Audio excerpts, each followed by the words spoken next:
اهلا شباب، النهارده الخص كرتون يحيى انجلو، وهو كرتون اتعرض سنه 2010. بيتكون من 5 مواسم باجمالي 227 حلقه، وده عدد كبير جدا. ولكن المشكله ان الحلقات الكرتون عشوائيه ومش مترابطه ببعض. ولكن انا جمعت بعض الحلقات اللي لها دور في القصه واللي هشرحها لك النهارده. فقبل البدء ما تنساش اللايك والاشتراك، ويلا نبدا. انجلو هو ولد عنده 12 سنه، ولكن بعقل شخص اخترع الذره قبل كده. اشهر كلماته ان كل شيء مستحيل يمكن فعله، وده بالنسبه لانجلو حاجه بسيطه، لانه حرفيا يقدر يعمل اي حاجه انت فاكرها مستحيله بمجرد خطه بسيطه. بيكون عنده دايما خطه احتياطيه، وخطه احتياطيه للخطه الاحتياطيه، وخطه احتياطيه للخطه الاحتياطيه اللي كانت للخطه الاحتياطيه الاولى. يعني حاجه كده مش هتقدر تستوعبها. وبيكون عنده صديقين بيساعدوه، شيرود، وبيكون ولد ذكي وبيحب المذاكره، ولولا مجرد بنت عاديه. وخلال الحلقات دي كلها بنشوف مغامرات انجلو، ونروح للحلقه الاولى اللي هيكون ترتيبها مختلف عن النسخه العربيه. وبنشوف انجلو مع عائلته وبيكونوا بيتعشوا، وبنتعرف على اخته الكبيره إلينا، وبتقول انها عايزه دراجه بخاريه عشان كل اصحابها عندهم واحده، وهي لا. امها بتقول لها انها غاليه جدا مش هيقدروا يشتروها، وبيقترح عليها والدها انها تشتغل وتجيبها بنفسها. ولكن إلينا بتقول ان مفيش وظائف متاحه ومش هيرضوا يقبلوها بسبب اهمالها. وبتروح على اوضتها وبيروح لها انجلو وبيعرض عليها صفقه انه هيخليها تشتغل، بس بمقابل انها لما تجيب الدراجه توديه لاي مكان هو عايزه. وبتوافق إلينا. وتاني يوم بيروح يشوف وظيفه في ساحه الالعاب، وانجلو بيعمل CV مزيف لإلينا وبيكتب فيها انها بتعرف تعمل حاجات كتير. وبتروح إلينا تقدم بيه للشغل، وفعلا بيعجب المدير، وبيكون مكتوب رقم اخر مكان اشتغلت فيه إلينا، وبيتصل بيه المدير علشان يتاكد ان إلينا فعلا بتعرف تشتغل. ولكن ده بيكون رقم لولا، وبتعرف تقنعه ان إلينا موظفه مجتهده. والمدير بيدي لإلينا يوم تجريبي علشان تثبت نفسها. وتاني يوم إلينا بتروح الشغل وبتكون مهمله جدا، وده بيلاحظه المدير وبيكون جاي علشان يمشيها. وانجلو بيكون بيراقبهم، وبيخلي لولا وشيرود يمثلوا ان إلينا انقذت حياتهم علشان المدير ما يمشيهاش. وفعلا المدير بتعجبه إلينا، قصدي شغل إلينا، وبيقرر انه يعينها مديره. ولكن إلينا بتحس انها حاجه كبيره عليها، وبتقول انها تخلي اي حد من صحابها يوصلها بدراجته احسن من الشغل، وبتسيبهم وبتمشي. تاني يوم انجلو بيقعد يلم في الاغراض اللي محدش عايزها في البيت، وبالغلط بياخد اللوحه بتاع امه وبيعرضها للبيع. وبعد ما باعها امه بتساله عن اللوحه، وبيتردد انجلو وبيقول لها انه بيوريها لاصحابه، وبيفتكر مين اللي اخد اللوحه، واللي بتكون كاسي صاحبه مطعم صغير. ويفكر انجلو يرجعها ازاي، لان كاسي بتكون عصبيه ومش بتحب تتفاوض مع حد، وصعب يرجع منها اللوحه. وبيفكر في خطه. While Kathy is distracted by some trash,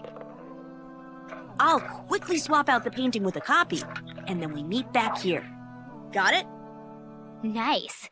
وهو انه يعمل لوحه مزيفه ويحطها في مكانه الاصليه. ولكن هيخش المحل ازاي؟ وبتكون خطته كالاتي: وهو هيرمي الزباله قدام المحل، وكاسي بتكره الزباله وهتروح علشان تلمها، وهو هيخش يبدل اللوحه. وفعلا بينفذ خطته وبتنجح. ولكن في اخر خطوه بتكون في عجوز بتبص على الصوره، فمش بيقدر يبدلها لانها تفضحه، وبينسحب. بس طبعا مجرد انسحاب تكتيكي، لانه عنده خطه تانية، وهو انه يخلي لولا تكلم كاسي وتقول لها انها مفتشه صحه، واللوحه اللي عندها مليانه جراثيم خطيره. وفعلا كاسي بتقتنع وبترمي اللوحه في الزباله، وانجلو بياخدها وبيديها لامه. بعد كده انجلو بيعمل فيلم تاريخي مع لولا وبيتر اخوه الصغير، وشيرود بيكون بيصوره. والفيلم ده بيعملوه عشان يقدموه مشروع للمدرسه، وبيروحوا يوروه للاستاذ فوت. ولكن مش بيعجبه الفيلم بسبب انه عنيف، وطبعا بيتضايقوا كلهم. وانجلو بتجيله فكره علشان يخلي المستر فوت يقول لهم سبب رفضه، وهو انهم يقابلوه في الشارع، لان المعلمين بطبعهم بيحسوا بالاحراج لما بيقابلوا طلابهم في الشارع. وبيروحوا يتكلموا معاه، وبيقول لهم فعلا عن اسباب رفضه للفيلم، وهو انه عنيف وصوت الموسيقى عالي والنهايه وحشه. وبيقرر انجلو يوري الفيلم للمعلمه بيرلا، لان الاستاذ فوت مش بيقدر يرفض لها طلب، والفيلم بيعجب المعلمه. وانجلو بيعمل دور الضحيه، وبيقول لها ان الاستاذ فوت مش راضي يعرض الفيلم، وبتقول له سيب الموضوع عليا. ولكن برضه مش بيوافق، وبيسمع الطلاب عن الفيلم وانه حماسي جدا، والكل بيقول للمعلم فود انه يعرض الفيلم، ولكن مش بيوافق. وانجلو بيضطر يعمل فيلم ممل علشان المشروع يخلص. ولكن الفيلم ده مش بيعجب حد. وبعد الحصه بيدي دعوه للكل انهم يحضروا الفيلم الاصلي في بيت انجلو، والكل بيروحوا بيعجبهم الفيلم. بعد كده في المدرسه بيكون الاستاذ فود بيشرح وبيغلط في سؤال، وشيرود بيصلح له الغلط. ولكن الاستاذ فود بيتضايق وبيعمل امتحان للطلاب، وبنشوف مانيتي واللي بيكون متضايق جدا من الامتحان، وبيقعد يضرب على شيرود كرات ورق. وانجلو بيقول لشيرود ما تخافش، انا هخلي الكل يحبك تاني. وبيجي معاه حصه الرياضه، وبنتعرف على الاستاذ زونكا، واللي بيقول انه عايز متطوع علشان ينزل قدامه في قتال، والكل بيكون خايف. ولكن انجلو بيقول لشيرود ان دي فرصته علشان ينقذ الكل. وفعلا شيرود بيطلع وبيقول انا، وبيبدا القتال. ولكن المعلم زونكا بيسقط على صباعه وبيتكسر، وكده شيرود كسبه. وبسبب كده الاستاذ زونكا بيتضايق وبيخلي الفصل كله يعمل ضغط، وده بيسبب كرهه اكتر لشيرود. وبيجي معاه حصه الاستاذه بيرلا، وانجلو بيكتب خطاب لشيرود علشان يقوله قدام الطلاب. وفعلا شيرود بيطلع وبيرحب بأولي، واللي بيكون مشهور لانه متزلج ماهر. بيرحب برضه بسلابر، وهم فرقه موسيقيه مشهوره جدا. طب ازاي المشاهير دي كلهم جم للمدرسه؟ لو رجعنا لورا بيكون انجلو اتصل على اولي وقال له ان سلابر هيجوا للمدرسه، واولي بيحب سلابر جدا. وانجلو اتصل برضه على سلابر وقال لهم ان اولي جاي للمدرسه، وهم كمان بيحبوا اولي جدا. وبكده انجلو خدع الاثنين وخلاهم جم للمدرسه. الواد دماغه متكلفه بصراحه. المهم برضه شيرود بيبوظ العرض وبيكسر الزلاجه بتاع اولي وبيخليهم يمشوا، وكده الفصل بيكون خلاص مش طايق شيرود تاني. وبيجي كل المعلمين عند شيرود، واستاذ فوت بيقول له انه ياخد دوره تدريبيه بسبب غلطه. واستاذ زونكا بيقولوا انه هيعالج صباعه وهيسيبوا حصصهم للانسه بيرلا ولا تخليهم يروحوا ساحه الالعاب، وبكده الكل بيرجع يحب شيرو التاني. وبنتعرف بعدها على باتر فينجر واللي بيكون خجول جدا ودايما محدش بيختاره معاه في الفريق غير اخر واحد، وده بسبب انه مش بيعرف يلعب. وانجلو بيلاحظ ده وبيروح يقول له انه هيخليهم يختاروه، ولولا بتسال انجلو ليه انت بتساعده، وانجلو بيقول لها ان والد باتر فينجر صاحب ساعه اللعب واكيد لو ساعدناه ناخد منه تذاكر مجانيه. وباتر فينجر بيسمعه وبيوافق على كلامه وبياخدوا انجلو عنده علشان يعلمه اللعب، ولكن بيكون مش بيعرف يلعب خالص. وانجلو بيعمل خطه مع لولا وشيرود، وهو انه هيكون هو اللي بيختار الفرق لان في 2 من المراهقين هم اللي بيختاروا علشان بيكونوا بيعرفوا يلعبوا، ودور شيرود ولولا انهم يخسروهم. ولكن الخطه بتمشي بشكل تاني وبيخسر انجلو، ولكن طبعا بيكون عنده خطه تانيه. والحصه اللي بعدها المراهقين بيختاروا باتر فينجر اول واحد، وده بيخلي الكل ينصدم. ولكن ازاي انجلو عمل كده؟ لو رجعنا لورا بنشوف انجلو وبيكون بيعرض على المراهقين ان واحد فيهم يختار باتر فينجر اول واحد مقابل تذكره مجانيه لساحه اللعب، وفعلا بيوافقوا. وانجلو بيضحي بالتذكره بتاعته علشان اصدقائه يروحوا وبرضه عشان يكون ساعد باتر فينجر. بعد كده بنتعرف على شميتي اللي بيكون شغال في مطعم المدرسه، وبعد المدرسه انجلو بيروح هو واصدقائه علشان يلعبوا، وبيكون مع انجلو ايسان ومانيتي وكوبر اخو مانيتي وباتر فينجر ومونيكا طبعا شيرود ولولا، وبيشرح لهم انجلو قواعد اللعبه وبيبداوا يلعبوا. ولكن شميتي بيجي وبيلعب في ملعب كره السله ومش بيرضى يخليهم يلعبوا، وانجلو بيجيب اخوه بيتر عشان يزعجه وبياخد منه الكوره وبيجري، وكده بيعرفوا يعطلوا شميتي ويلعبوا هم. ولكن باتر فينجر بيشوط الكوره بتاعته في ايد بيتر، وبيتر بياخدها مكان كوره شميتي، وبيشوف انجلو الاستاذه بيرلا وبيخليها تقول لشميتي انهم يسيبهم يلعبوا، وشميتي بيقول لها ماشي وان هو هيمشي ويسيبهم. ولكن اول ما الاستاذه بيرلا بتسيبه بيرجع شميتي يلعب تاني، وبتيجي إلينا وبيكون معاها بنت صغيره اسمها جيجي وبتخش الملعب برضه، وبيجي العجوز جيزر وبيقعد يعمل حاجات غريبه كده.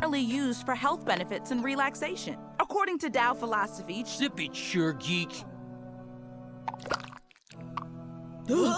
وكده الملعب بيتملى ومحدش بيعرف يلعب والكل بيمشي، ولكن انجلو بينادي عليهم وبيقول لهم على قواعد جديده للعبه. Tree branch and a walnut falls on Schmitty. 5 points for knocking Geezer's teeth off his head. 10 points if you get lip gloss on Geezer's teeth. 15 points if the soccer ball goes in the basketball hoop. And 20 if you make Gigi laugh. Crazy, Angelo. وبيكون عليهم يخلوا الكرة تخبط في راس شميتي وبعدها تيجي في اسنان جيزر، ويخلوا إلينا ترمي الروج بتاعها وتيجي بعدها في السلة، ويخلوا جيجي تضحك، وكده تكون كسبت اللعبة. ورغم الصعوبة دي شيرود بيعرف ينفذ الحركة دي. But just kick it already.